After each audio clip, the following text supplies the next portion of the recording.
If we were to call all the retailers who closed their businesses for fear of looting, because there were businesses that were looted and they lost millions. But we are talking of about a country-wide where we lost a lot of money. In excess, if we were able to just, it would be more. But my appeal and my request is that the individuals who organized, the individuals who led, which is in this case the leaders of Azimio Party, should be held responsible to pay for the damages. Because if this continues on a weekly basis, Mr. Speaker, it will bring this country to a standstill. And as such, as responsible leaders, then measures has to be put in place to make sure that nobody wakes up one morning just because they lost an election and say, I'm going to go to demonstration. Because if we did an election and for sure we had a winner, democracy may not be the best system, but it is the best that we have.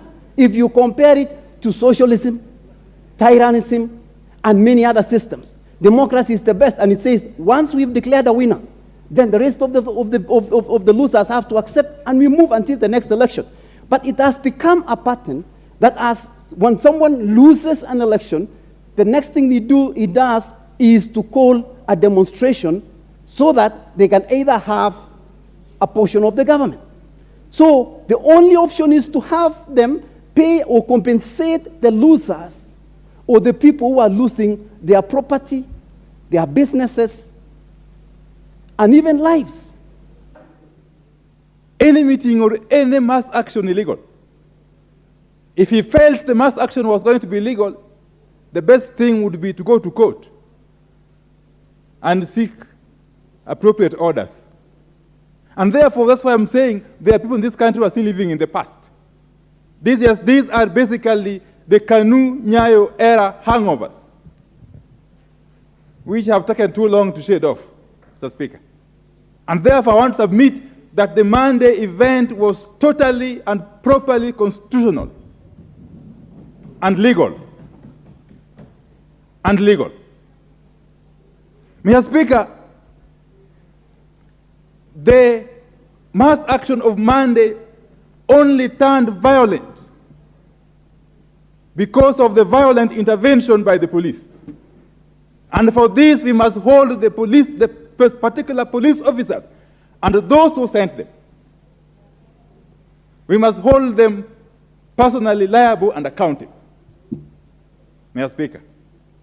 Mr. Speaker, we must now set a precedent that in this country, if you cause a violation of the law in the manner the police did on Monday, you must be held to account at a personal level. Speaker, I was saying, if we want peace in this country, let the principle which says, let the minority have their say and the majority have their way. If we get into a situation where the mood of the House stops them from debating difficult issues, we have no other option but to go and discuss them in the street. And that is what we shall do. Mr. Speaker, nature also says, those who have more will be expected of them. If you have more power in your hands by whatever way you get it, it is your duty to make sure there is peace and order in the country. And if you fail to do so, we shall continue. Monday is on.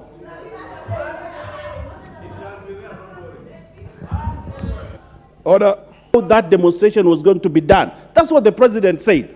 But we didn't see the organizers of the demonstration do that. What they did is they gathered themselves, put in some new military uniform in this country, and come out and say now they want to overthrow this government. Mr. Speaker, the police are here to ensure they maintain peace.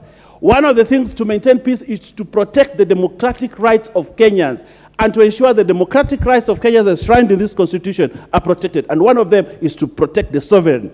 And therefore, the police were protecting the sovereignty of this nation against people whose only idea is that they can never lose an election. Every time they lose an election, they think that the election has been stolen. That these same people that they want to hold this country every year at ransom. That after every 5 years, they must cause chaos for them to be heard. This president has made it very clear. They can make the noise, they can do the demonstration, but there will be no handshake. And if they can't hear me now, they will hear me later, because I will still say the same thing. There will be no handshake.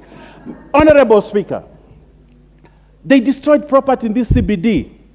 A few people who are charged by the inciting speeches that had been made, by people who know nothing else in this country apart from inciting the publics. They destroyed property here. We saw a group of young people pull out a rail and throw it on the road. We saw a group of young people pelt buildings in this. We saw a group of people who wanted to attack the Supreme Court here. What were the police supposed to do? To stop it. How do they stop it? They stop it the best way they can. But what happens to the economy of this country? Today, the tourists that were in Malindi, that were in Kilifi, left. They went back. And they said this country, they can never come to this country. We lost revenue. In Malindi, in Watamu, in the coast region, we lost revenue. Why? Because of these demonstrations. Today, investors leave this country every day. Oh. I'm very glad, and as a teacher, I thought that I would get the motion before it was brought here, so that I restructure it to suit the debate in line with the current status of the situation of this country. Yes.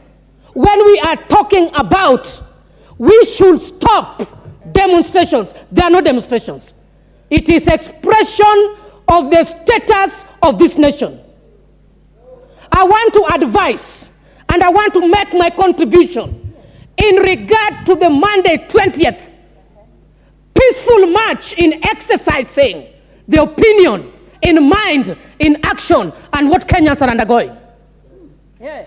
I want to state, as the woman representative of Homa Bay County, this nation is hungry, and there is no question about it. Yes. My second contribution, we were gladly advised by the Vice President that business will run as usual. Who stopped the business? Yeah, who told the people to close the business? Nobody advised anybody to close the banks, to shut down the hospitals, to shut down anywhere. Nobody did that statement. Why did Kenyans choose to close? Number 3, nobody said that all Kenyans in the 47 countries are going to march to State House. I have heard members contribute that people dressed up in a state that they were going to take over from State House. Myself, I was in white. And I wanted to march peacefully because I represent the youths. I represent the hungry women. I represent the PWDs. Mr. Speaker, sir, I want to tell you that I was told I am a woman and I'm representing all of them. I am on the floor, Mr. Speaker, sir, can you protect me? I do not want interference. Order. What's your point of order, Honorable Bayer? Excuse me. Honorable Bensouda, a moment. Point of order. Yes. Mr. Speaker, yes. While I consider it as an insult to the youth of this country, yes, the age that is put in the website for Honorable Bensouda is about 35 years. Order. We would like Order, Honorable Bayer, order.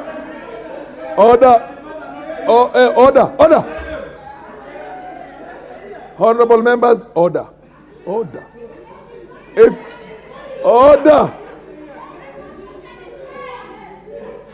Proceed, Honorable Bensouda, proceed. Thank you so much, Mr. Speaker, sir, for protecting me. No wonder even the 2/3 gender rule cannot go through in this house. When I'm making substantive statements, and I think he was sleeping, I talked about representation. I didn't talk about youths. Mr. Speaker, sir, I personally witnessed, because I closely navigated this city on that day. I began by the University of Nairobi, the world-class university where I went, and there was heavy firearms at those gates, a conducive which cannot encourage learning. I want to say that when I moved around Kibra and all Langata areas, it was armed policemen and tear gassing. Is that what we call security? Is that what we call peaceful demonstration? I want to tell you, Mr. Speaker, sir, we miss concepts, and this country must be brought to order. We want leaders to be fair to the nation. We want leaders to be honest to the situation. When I walked into Parliament, personally, I've taken fruits. There is somebody who had not taken fruits, even for a whole year. Personally, there is a cafeteria there. I have eaten. The people who are demonstrating outside did not see even any form of food on their table. We do not take serious matters into jokes. It is a high time we must raise up and work as leaders of this country. Thank you, Mr. Speaker.